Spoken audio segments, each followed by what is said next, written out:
Tribuna Livre de volta, hoje quarta-feira, dia 10 de setembro de 2025, e já vamos ao nosso tema do dia. Uma pesquisa feita pela Serasa aponta que 88% das mulheres têm participação nas finanças da família. No entanto, ainda há aquelas que dependem financeiramente do marido, né? E essa dependência se torna ainda mais crônica quando a mulher passa por algum tipo de situação de violência. E nem sempre elas denunciam essa situação de violência porque se sentem incapazes de conquistar a sua própria dependência, a sua independência financeira, né? Então elas acabam ficando ali naquela situação e não denunciando a agressão. E de acordo com o Observatório da Mulher contra a Violência, cerca de 46% das mulheres não denunciam seu agressor para as autoridades por depender financeiramente dele. No programa de hoje vamos falar sobre isso, tá? Como essas mulheres podem se livrar dessa situação de dependência e vulnerabilidade. Participe com a gente na sua casa. Quem manda no dinheiro? É a nossa pergunta do dia. O nosso WhatsApp é o 99412-2179. Na sua casa, quem manda no dinheiro? Anota aí o nosso WhatsApp, você já sabe, Tribuna Livre, Adriana e Léo, salva 99412-2179. Porque hoje, Adriana, quem nós estamos recebendo aqui no Tribuna? A gente está tendo o prazer de receber a jornalista, planejadora financeira, palestrante sobre saúde financeira, Cristiane Leite, que você conhece aí das telinhas, né? E que agora já tem alguns anos, já parte para uma outra área, que é a área de planejamento financeiro, né, Cristiane? Bem-vinda, viu? Muito obrigada, Adriana. Obrigada, Léo, pela oportunidade de estar aqui com vocês. Esse tema, ele é muito importante para mim, porque durante as mais de 2 décadas que eu trabalhei como repórter, a gente sempre cobre casos de violência contra a mulher. E eu tive uma percepção durante aquele trabalho de que as mulheres que tinham independência financeira, elas tinham mais facilidade de se livrar dos abusadores. E aí eu fui procurar pesquisas, como vocês também procuraram. E eu tenho uma outra pesquisa do Data Senado mostrando que 61% das mulheres não denunciam porque dependem dos companheiros, né? Dependem financeiramente dos companheiros. E outros 2 motivos que afastam as mulheres das denúncias: medo de perder a guarda dos filhos e medo de não dar conta, né, dessa situação, de não se manter realmente. Então, essa pesquisa do Data Senado mostra um percentual bastante maior, e essa pesquisa foi de 2024. Então, quando a gente se depara, né, trabalhando já com planejamento financeiro, com situações desse tipo e atendendo muitas mulheres, Adriana e Léo, perguntem para as mulheres que convivem com vocês, quantas delas já passaram por algum tipo de violência? A maioria já passou por algum tipo de violência. As que dizem que não, quando você vai cutucando, você descobre que também foram. Então, é um tema muito importante que a gente tem que trabalhar com bastante responsabilidade também, porque existem casos de dependência econômica em que é uma situação de arranjo ali do casal, né? Mas existem casos de dependência econômica que são criminosas, crimes previstos na Lei Maria da Penha. E aí eu fico pensando, porque hoje nossa sociedade avançou um pouco, precisa avançar ainda mais na questão das mulheres, de trabalhar, de sair, ganhar o próprio dinheiro. Mas e no tempo dos nossos avós? Que a mulher dependia mais do que 100%, vamos dizer assim, com aquele tanto de filho, não trabalhava, ficava cuidando de casa. A situação, na maioria das vezes, era piores do que hoje. E assim, tinha que aguentar o casamento, tinha outras questões sociais que não podia separar. E mantinham ali 50, 60 anos de casamento sofrendo aquilo, né, Cristiane? É uma revolução feminina que vem acontecendo aí ao longo dos anos, né, e que a gente vem acompanhando.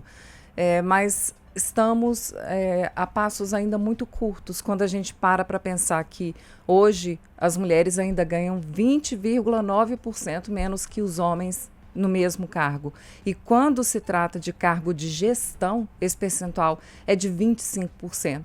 Então, estamos mudando muitas coisas em relação às gerações passadas, mas ainda precisamos melhorar muito em termos, por exemplo, de tratamento igualitário, principalmente no mercado de trabalho. A gente vê também a questão patrimonial sendo alvo de violência, né, nas relações, nos relacionamentos. Então a gente percebe essa dependência financeira, mas a gente vê que o patrimônio também é alvo de violência dentro de uma relação. Então sempre, por exemplo, por vezes um homem falar, né, mas você não ajuda em casa, né, seu dinheiro não dá para nada, quem arca com as despesas da casa aqui sou eu. Então, esse tipo de argumento, gente, também é um tipo de violência. E atinge muito as mulheres, né? Que estão já vulneráveis. Esse a gente trata mais como uma violência psicológica, né? Também. O que eles dizem que é mais questão de violência patrimonial, por exemplo, é impedir a mulher de trabalhar, é impedir a mulher de administrar o próprio dinheiro, é destruir bens como telefone celular, é obrigar a mulher a assinar algum documento para que ela pegue algum empréstimo, né? Eu tenho uma cliente, por exemplo, que ela simplesmente descobriu, e estamos falando de todas as classes sociais, para a gente deixar isso bastante claro hoje, ela descobriu que o marido havia feito um empréstimo de R$100 mil, no nome dela e no nome dele, e que a escola dos filhos estava parcelada. Quer dizer, isso é também uma forma de violência patrimonial, Vai né? até para a esfera criminal também, né? Está previsto na Lei Maria da Penha, né? Um dos 5 crimes previstos na Lei Maria da Penha.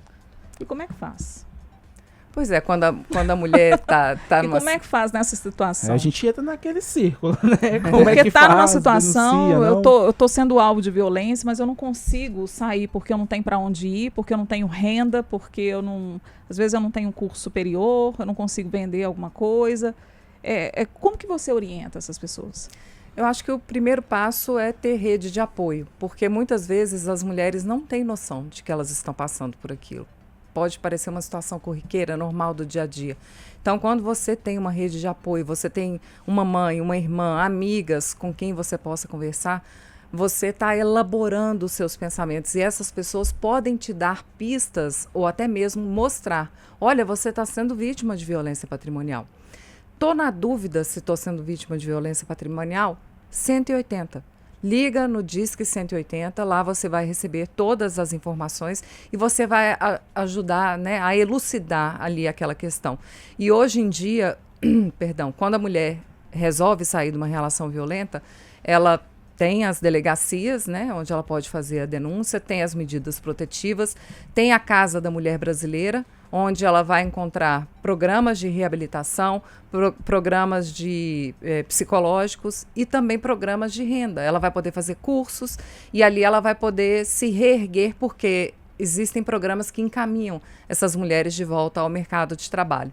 Então, é um processo muito difícil, muito doloroso. O ideal é que, ao primeiro sinal, é lógico que a gente, quando está apaixonada, né, as pessoas, quando estão apaixonadas, elas não conseguem enxergar muita coisa. Mas no primeiro sinal, opa, tem algo errado aqui. Né? E já procurar informações para realmente quebrar os ciclos, porque uma violência acaba levando a outra. Como você falou da violência psicológica, vem a patrimonial, aí começa um tapa, um safanão, e aí já começa a agressão física e, no pior sentido, o feminicídio. Complicado. Gente, o programa de hoje só está começando. Nossa pergunta do dia é: na sua casa, quem manda no dinheiro? Você tem alguma situação também para contar pra gente?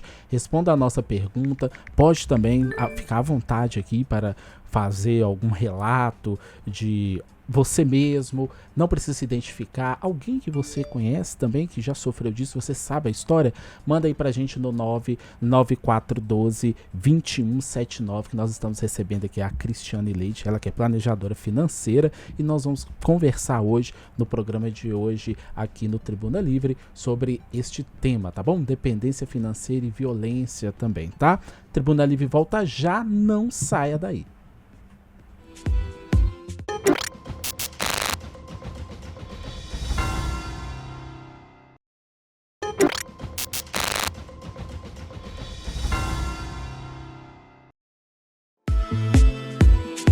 Nós estamos de volta com o Tribuna Livre. Hoje é quarta-feira, dia 10 de setembro, e estamos falando sobre a relação entre dependência financeira e violência contra a mulher. Aqui com a gente, a jornalista, planejadora financeira e palestrante sobre saúde financeira, a Cristiane Leite. E você participa com a gente. Na sua casa, quem manda no dinheiro? Essa é a pergunta do dia. Mas pode ficar à vontade também para contar alguma história que já aconteceu com você, com alguém próximo, com algum parente ou amigo, tá bom? Se quiser, não precisa se identificar, tá bom? 99412-2179, Adriana. Cristiane, você falou no bloco anterior a respeito dos empréstimos, né? Que ocorrem os maridos fazendo empréstimo em nome da esposa e tudo mais. Aqui a gente tem uma dúvida de uma ouvinte, a Patrícia, falando o seguinte: eu estou ouvindo a rádio agora e eu queria fazer uma pergunta para a Cristiane. Nesse caso, quando o marido fez o empréstimo, a esposa não tinha que assinar? Pois é, não sei se ela assinou sem saber, realmente sua questão está correta, mas essa é uma história real, né, de atendimento. Eu não sei se ela assinou sem saber, provavelmente foi isso. Mas o que aconteceu é que quando ela descobriu, né, porque a gente estava fazendo um planejamento financeiro individual, por isso que é importante muitas vezes atender o casal, para você entender a situação financeira do casal, né? Como a gente estava fazendo um planejamento individual, quando ela deu por si, havia, né, essa questão do parcelamento, né, da escola dos filhos e esse empréstimo no valor de R$100 mil. E essa é uma mulher de altíssima renda. Então, a gente mostra que a violência, né, acontece em todas as camadas sociais. E é importante a gente falar aqui, a gente estava até conversando no intervalo a respeito do estelionato sentimental. Porque pode ocorrer da mulher assinar, concordar com a situação, porque está extremamente apaixonada. Sim. A gente conversava sobre isso, né? É um tipo de crime que vem aumentando de forma muito grande, uma escalada muito grande. São homens que se aproveitam de uma situação, né, de delicadeza ali, uma situação delicada da vida da mulher para pegar dinheiro dela. E tem casos de dons Juans, nem sei qual é o plural, né, que estão sendo presos por aplicarem golpes em dezenas de mulheres. Teve uma recentemente que denunciou aí uma dívida de R$4 milhões. Então, eles começam pedindo um pouquinho, depois mais um pouquinho. Quando vê a mulher já emprestou o carro dela, emprestou o nome dela com o carro, a casa já está tudo alienado, né? Já está tudo à disposição da justiça e ela com um grande prejuízo. Então, é uma coisa que as mulheres têm que ficar atentas, principalmente as que estão em aplicativos de relacionamento, porque muitas vezes esses homens se aproveitam, né? Muitas vezes eles são lindíssimos, né? Se aproveitam daquela situação de vulnerabilidade para se aproximar dessa mulher e começar ali, você me empresta isso, você financia isso para mim, e nunca pagam. E de repente, quando já tem o suficiente, desaparece. E aí você não fica nem com seu nome. Até o nome fica sujo. Porque até você provar que aquilo foi um crime, né? Não é? Ô Cristiane, e aí acredito que podem ter algumas mulheres que estão nos assistindo, ou nos ouvindo também, que não passaram por uma situação como essa, mas que dependem ainda muito do dinheiro dos homens. E está pensando em conquistar a independência financeira. Quais seriam, assim, os primeiros passos de alguém que está pensando nisso? Porque, lógico, não é de um dia para a noite, para conquistar essa independência financeira. Bom, existe uma situação que é bastante comum no Brasil e que não se trata de nenhum crime, é um acordo feito entre os casais em que a mulher vai deixar de trabalhar, por exemplo, para cuidar dos filhos, né? E essa situação que duraria poucos anos acaba se estendendo por 10, 20 anos. Então, muitas vezes, quando há uma separação lá na frente, essa mulher acaba, né, sendo muito prejudicada porque ela perdeu todos os vínculos com o mercado de trabalho e não fez cursos. Então, o ideal é que a mulher que dependa economicamente do marido, por exemplo, numa situação como essa, é que ela não perca o vínculo, faça o networking dela, né, no ambiente em que ela trabalhava, continue fazendo cursos e continue se preparando. Agora, como começar a fazer renda?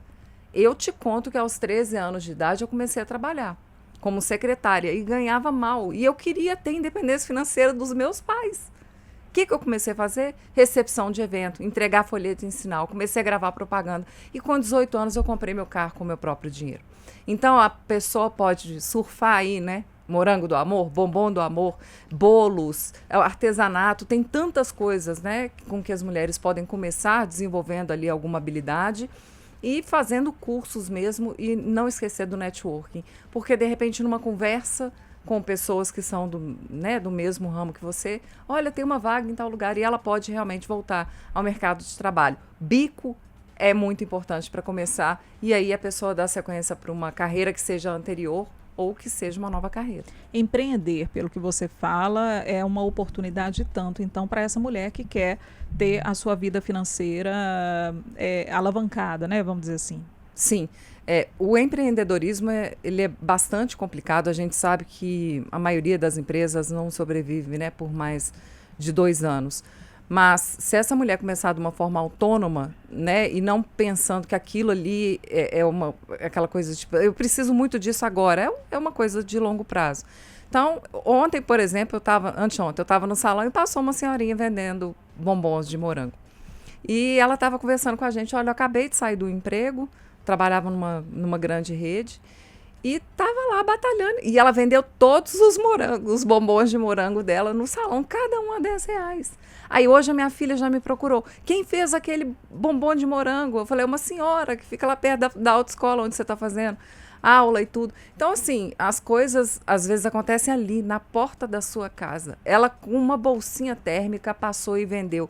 E todo mundo já pegou o Instagram dela, já pegou o telefone dela. Quer dizer, é um movimento que parece pequeno, né? Nossa, mas eu vou fazer bombons.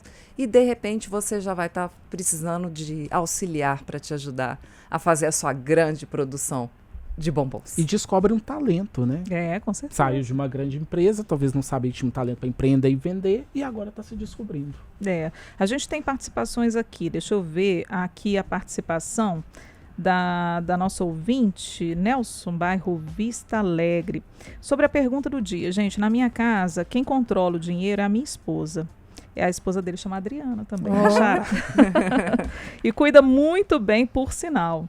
Obrigada, é o Nelson, do bairro Vista Alegre. E é isso que acontece muitas vezes, né? A mulher, ela tem, normalmente, um controle maior do que acontece dentro da própria casa, né? E por isso, muitas vezes, ela tem esse controle, ela tem uma visão mais geral para onde esse dinheiro deve ir, né? Deve ser aplicado. Essa parceria é interessante, homem, mulher, o dinheiro tem que ser discutido em parceria? Sim, aliás, segundo o IBGE, a falta de comunicação em relação ao dinheiro é a segunda causa de separação aqui no Brasil. Só perde para a dificuldade de comunicação. Então, quando desde o início estão estabelecidas as regras desse relacionamento, quem vai fazer o que dentro dessa casa, quanto cada um vai contribuir, como é que vai ser a divisão, por exemplo, para o financiamento de um imóvel ou para o financiamento de um carro. Quando isso tudo já está esclarecido desde o início, a relação pode ser duradoura e pode ser uma relação muito mais saudável, né? Quando as pessoas abrem um jogo também, olha, estou passando por uma situação difícil, você pode me ajudar? Ou o homem ou a mulher, você pode segurar as contas da casa? Na pandemia, por exemplo, o pai da minha filha passou por uma situação complicada. Ele é autônomo e eu estava como seletista. E eu disse a ele, não se preocupe. Ele não é meu marido, ele é meu ex-marido. Eu falei, não se preocupe. O que for preciso fazer pela nossa filha, eu faço. E eu segurei durante muitos meses o pagamento de todas as despesas dela. Quer dizer, o mesmo acordo que a gente tinha antes, quando a gente ainda se relacionava. Quem vai fazer o quê? Nós vamos segurar a ponta um do outro dessa forma. Eu levei isso também para uma separação que foi super amigável e tudo. Mas é isso, esclareçam as coisas e os papéis desde o início para não ter problemas durante o relacionamento e isso terminar numa separação, como eu disse, segundo o IBGE, é a segunda causa de separação aqui no Brasil. E aí a Geralda Santos está falando que na casa dela, cada um cuida do seu dinheiro, que ela já ouviu falar mesmo, que o marido é que recebe e que entrega tudo para a esposa, mas que lá cada um cuida do seu e que dá certo. Que bom, viu, Geralda, que dá certo. Agora, nesses casos também, eu acho que pode, né? Cada um cuidar do seu dinheiro, mas também tem que ter um bom senso do que é importante individualmente para a pessoa, para o casal e para a casa, e o que é importante para todos, né? Sim. Geralmente o que é indicado deve ser o que acontece na casa da dona Geralda lá. Existe uma questão de ter uma conta conjunta, né, para despesas correntes ali, e cada um cuida do seu dinheiro, sim. A mulher com a conta corrente dela, com os investimentos dela, e o homem com os investimentos dele também. Lembrando que tudo numa possível situação de separação depende do regime de comunhão de bens. Se você tem separação total, na hora que termina esse relacionamento, ninguém vai mexer no patrimônio de ninguém. Agora, se não é com separação total, se é com comunhão parcial, aí, né, o dinheiro separado não adianta, porque tudo entra no bolo, inclusive o FGTS. Inclusive o FGTS entra no bolo na hora da separação. Mas é interessante isso que a Geralda está falando, porque costuma dar certo, sim. Porque sempre tem, ô Geraldo, um que gasta mais que o outro. Me conta aí quem que gasta mais na sua casa. O homem gasta muito com bicicleta e carro. Bicicleta, carro, eletrônico, né? Tem isso. São as compras mais caras, né? E a mulher é aquele gasto diário, né? Às vezes é a roupa da criança, né? Eu já percebi que a mulher cuida mais com valor menor. Preocupa mais com o coletivo e o homem mais individualista.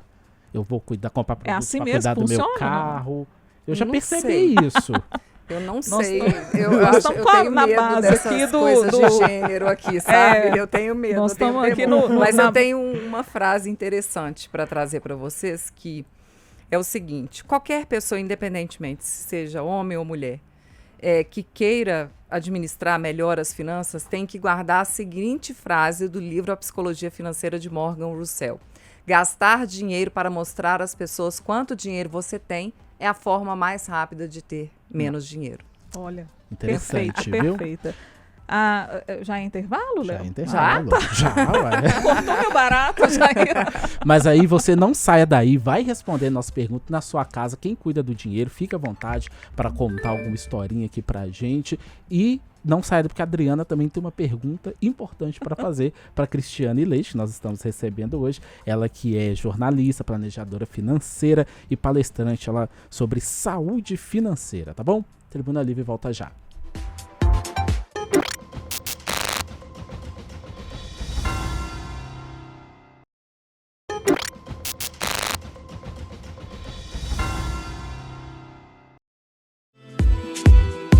Volta com a Tribuna Livre e hoje falando sobre a relação entre dependência financeira e violência contra a mulher, recebendo aqui no estúdio a jornalista, planejadora financeira e palestrante sobre saúde financeira, Cristiane Leite. Agora sim a pergunta da Adriana. Vai me deixar falar, Léo? Agora pode. Porque o Léo estava doido para chamar relatora, intervalo. Então tá bom. Mas é porque o Léo estava doido para chamar intervalo, é porque a Lídia, nossa coordenadora, está aqui no estúdio, sabe? O Rafa também estava olhando torto ali para ele. Tá rolando uma Fábio, pressão, Luca, né, gente? A Tainá, o estúdio está cheio ali. Então tinha que chamar o intervalo de todo jeito. Mas, Cristiane, eu queria te falar também a respeito do contrário. Aqueles homens que dependem financeiramente da mulher, ou até utilizam, né, essa forma de se aproveitar da renda daquela mulher. Não trabalham, a mulher trabalha, arca com todas as despesas, vai vender o bombom de morango, mas ele exige o dinheiro em casa para que ele possa, sei lá, fazer uso dele, ou até mesmo, às vezes, comprar cigarro, né, fazer o uso que não seja para a família. É uma situação tão delicada, né? E isso é uma forma de violência patrimonial também, né? Eu conheço um caso de uma faxineira que ela juntou dinheiro, construiu uma casinha de aluguel. Juntou dinheiro, ela tem 6 casinhas de aluguel. Adivinha para quem que vai o dinheiro? Para o companheiro dela. Então, às vezes é isso que acontece. A pessoa está tão envolvida ali naquele relacionamento, naquele amor, que ela não consegue enxergar. Né? E por isso que eu falo que é importante ter rede de apoio, porque quando você conversa com alguém e eu tô te contando isso aqui, você, opa, como assim? Não tá certo. Não, né? tem alguma coisa errada. Aí a pessoa vai se alertando ali e de repente ela pode criar forças, né, para vencer as suas barreiras e conseguir sair dessa relação criminosa. Né? A Lena tá dando bom dia pra gente e tá falando que na casa dela, ela quem cuida do dinheiro. Mas o marido é o mais controlado. É o que controla mais. Essa é a realidade da Lena lá na casa dela. Ô, Cristiane, agora, importante também a gente abordar um assunto de mulheres que trabalham em empresas que estão sofrendo algum tipo de dependência financeira, algo de violência, a responsabilidade também desta empresa. Pois é, eu estava vendo uma pesquisa que mostra que 70% das mulheres no mundo já foram vítimas de algum tipo de violência. Então, quando a gente fala também que elas estão em todas as classes sociais, elas estão no mercado de trabalho. E muitas vezes adoecidas, sofrendo em silêncio, com baixa produtividade, o que é péssimo para a empresa também, sofrendo ali, a gente chama de presenteísmo às vezes, né? Está lá presente fisicamente, mas a cabeça está em outro lugar. Então, esse pode ser um risco psicossocial nas empresas. E a NR1, que agora está valendo em caráter educativo ainda, mas no dia 26 de maio do ano que vem, ela entra em vigor com fiscalização. Então, se essas mulheres vítimas de violência estão dentro das empresas, vale a pena essas organizações fazerem um mapeamento desse risco psicossocial para que essas empresas ofereçam, né, atendimento psicológico e algum tipo de ajuda. Os treinamentos são muito importantes também para a mulher se alertar. Opa, está acontecendo isso comigo. Os treinamentos são sempre muito importantes. E o atendimento psicológico no momento de maior necessidade. Muitas vezes essas mulheres também precisam de atendimento médico quando sofrem violência física. Então, é um papel muito importante das empresas, porque as mulheres ou estão dentro de casa sofrendo violência ou estão trabalhando, né? Ou, mas nesse caso que a gente está falando, né, de que estão trabalhando. Então, vale a pena as empresas fazerem esse mapeamento para devolver qualidade de vida para essas mulheres e, em troca, ganharem reputação, porque isso, né, você mostrar para o mercado que você está fazendo um mapeamento de risco psicossocial e colocando ações realmente que estão funcionando, e também em produtividade dessas mulheres. A Ângela, do Santa Efigênia, diz o seguinte: bom dia a todos. Eu acho que o idoso também é alvo desse tipo de violência. Eu conheço uma idosa que trabalha como diarista para sustentar as filhas e netos, que nem em casa são capazes de colaborar. E ela acha normal, porque como mãe e avó, ela não sabe como sair da situação. Ela está ali na conveniência, né? Ela chama a Ângela que manda. A Ângela mandou falando que conhece esse caso. Ô, Ângela, essa situação com os idosos, ela acontece, tá à nossa volta o tempo todo. E muitas vezes as pessoas não conseguem enxergar, como é o caso dessa conhecida sua. A violência patrimonial contra o idoso é gravíssima, porque obriga esses idosos a trabalhar até morrer. Porque eles se sentem responsáveis pela manutenção financeira de filhos, de netos, e aí todo mundo folgado agregados, monta, né? As pessoas folgadas montam ali naquela situação e ela simplesmente não consegue sair. É uma situação muito delicada, precisava saber exatamente, né, qual é o caso específico para essa pessoa, de repente, tentar enxergar alguma outra possibilidade na vida dela e até de se impor, né? A partir de agora, eu digo não. O medo é, se eu digo não, quem vai cuidar de mim quando eu ficar doente? Esse é o grande problema. Entendeu? Né? A solidão. E tem a questão dos empréstimos também, que as pessoas fazem em nome dos idosos. A filha, o neto, o sobrinho vai lá e faz. E aquele medo da solidão. Quem vai cuidar de mim? Exato. Quem vai ficar comigo? Cristiane, tem algumas dicas para que a gente possa passar para o nosso ouvinte, para o nosso espectador? Aquela mulher que se identificou com o nosso assunto, né? Aquela pessoa que está ouvindo a gente, que quer ter a sua independência financeira, quer depender menos, né, do outro em casa. Tem alguns passos que ela pode seguir? Tem, são muitos e são muito interessantes. Acho que agora podemos pegar papel e caneta, né? Então vamos, papel, caneta ou então celular para anotar. Isso. Primeira coisa que você tem que conhecer o seu orçamento doméstico. O que entra, o que sai, o que sobra. Não sobra nada, o que eu vou ter que fazer? 3 estratégias: cortar, substituir ou reduzir. Por exemplo, cortar. Eu estou inscrita numa academia e eu vou uma vez por mês, mas eu continuo inscrita porque eu acho que eu tá pagando vai me obrigar a ir. Vale a pena eu manter essa despesa? Quanto custa uma academia hoje? R$ 120, mais ou menos. Só aí por mês, se a pessoa está pagando e não vai, ela já vai estar poupando R$ 120 por mês. Tenho 5 assinaturas de canais de streaming, só uso 2. Vale a pena manter os outros 3? Cortar. Só aí são R$ 90 que a pessoa economiza. Então, a pessoa tem que olhar o próprio orçamento e ver aquilo e falar, por onde eu começo por aqui? Substituir. Aí eu falo de uma situação, por exemplo, que aconteceu comigo. Eu tinha uma secretária do lar e a minha filha estava crescendo. E aí eu resolvi tirar. Olha, secretária do lar boa não fica desempregada um dia sequer. Fica não, uma mão de obra. Então você não tem que preocupar com a sua secretária do lar. E aí a gente rearranjou, né? E começamos a dividir as tarefas de casa. Olha quanto dinheiro se poupa com isso. Cortar, substituir, reduzir. Eu preciso de tanta coisa, eu preciso de tanto consumo, ou o que eu tenho no meu armário já é mais do que suficiente. A gente precisa de tanta coisa, então dá para reduzir muito no nosso dia a dia. E isso vai fazendo uma folguinha no nosso orçamento, que aí o que você faz?